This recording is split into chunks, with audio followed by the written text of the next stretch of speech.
Welcome to Fast Five, where our 4 panelists weigh in on 5 separate topics. Let's get started.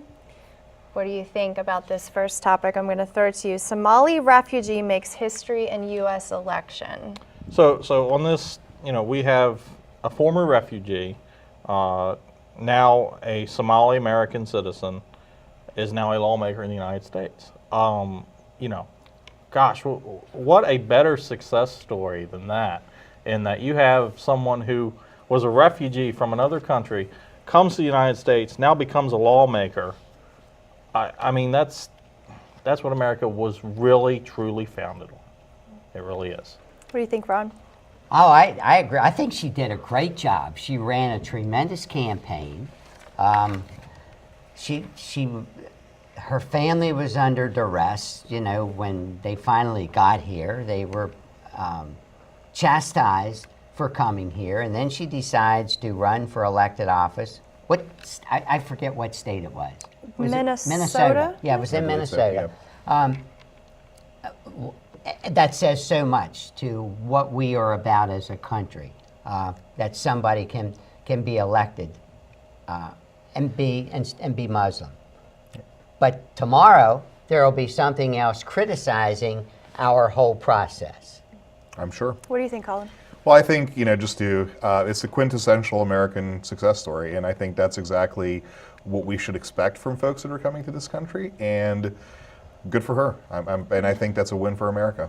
I happen to agree, as a woman, that, she really fought for this and was very courageous. Topic number 2, Kirk Douglas turns 100. Now, before you guys respond to this, I had no idea who Kirk Douglas was. I had to Google it today. I'm so sorry. Why didn't you ask your dad? But I realized that Michael is his son, and then it all came together. Okay. So to quote Game of Thrones, shame. Shame. Ring the bell, right? Okay. Well, and to help with your Googling, and I think it's great the fact that he, that's. I think we're going to see more and more folks reach that age, so that's a great thing.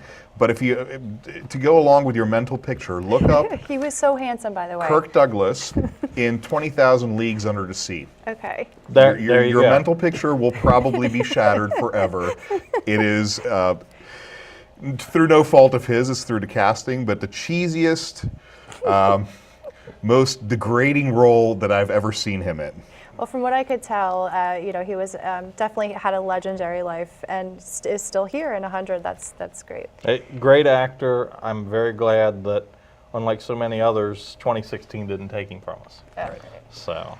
Topic number 3, Paula Broadwell speaks out for the first time since her affair with General David Petraeus. Ron? Wow, man, that's he's invited to possibly become Secretary of State. She's chastised and can't get a job. So there you have the male and the female. The female is taken totally away from what she can do in life as far as a career. And he is, whose fault was it? I mean... There wasn't any criminal charges as far as I against know, her. But she was actually demoted. She can't even get a job at a bank. Right, so not fair. Happens all the time, and there's 2 sets of standards in this country, one for men and one for women. That's right. And that's a shame. Yes. Yeah. That's really a shame.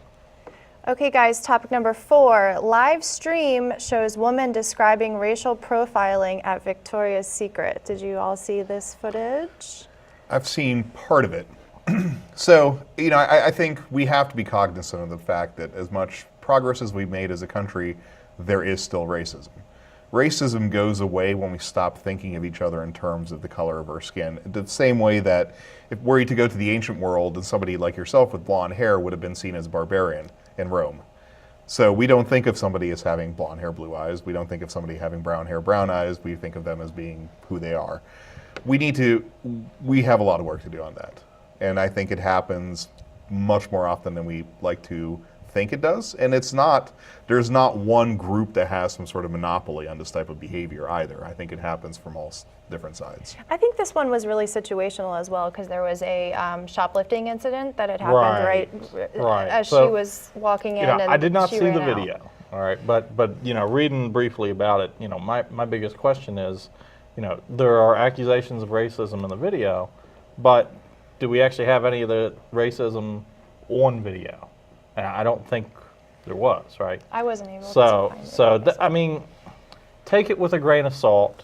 This is one of those cases where, don't always believe everything at face value. Gosh, we just talked about fake news, and I can't tell you whether this is true or not. Right, and we're becoming such a society of litigation. Everyone's kind of looking for a reason to sue. But real quickly, do you think that the corporate office of Victoria's Secret should apologize to this young lady? I think they should apologize if an apology is warranted, and from what I've seen, read, and heard, I don't know that it's proven that it's warranted.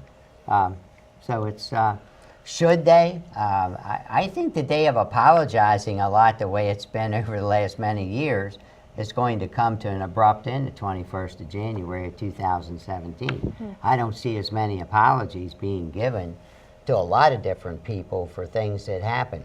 It's like the kids in Little League now and in different sports.